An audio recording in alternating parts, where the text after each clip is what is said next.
بسم اللہ الرحمن الرحیم۔ ڈاکٹر اظہر وحید صاحب کی تصنیف کتاب چہرے سے انتخاب۔ سوال: حضرت واصف علی واصف رحمۃ اللہ تعالی کا قول ہے کہ اپنے علم اور عمل کے درمیان فاصلہ کم کرنا شریعت بھی ہے اور ولایت بھی۔ تو سوال یہ ہے کہ سب کچھ جانتے ہوئے مانتے ہوئے بھی انسان عمل کیوں نہیں کرتا؟ جواب: اس میں کوئی شک نہیں کہ اچھی باتوں کو ماننے اور جاننے کے بعد بھی انسان بعض اوقات عمل سے دور رہ جاتا ہے۔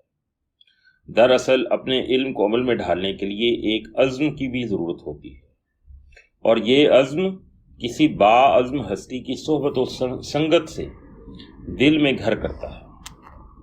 ہم بالعموم اپنے وجود اور وجودی خواہشات میں گھرے رہتے ہیں۔ جب تک ہم اپنے وجود کے جمود سے نہیں نکل جاتے، ہمارا عمل کسی لطیف خیال اور اچھے کردار کی طرف ہجرت نہیں کر پاتا۔ اپنے وجود کی کشش ثقل سے نکلنے کے لیے ہمیں ایک رول ماڈل کی ضرورت ہوتی ہے جو ہمارے خیال کا راہبر بنے، سلطان بنے، سالار بنے۔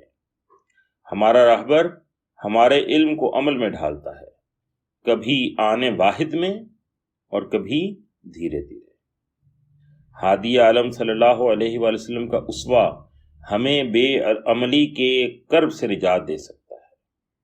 اولیاء امت رسول کریم صلی اللہ علیہ وآلہ وسلم کے اسوہ کامل پر چلتے ہیں۔ حقیقی اتباع یہی لوگ کرتے ہیں، یعنی کردار کا اتباع ان لوگوں کی زندگیوں میں نظر آتا ہے۔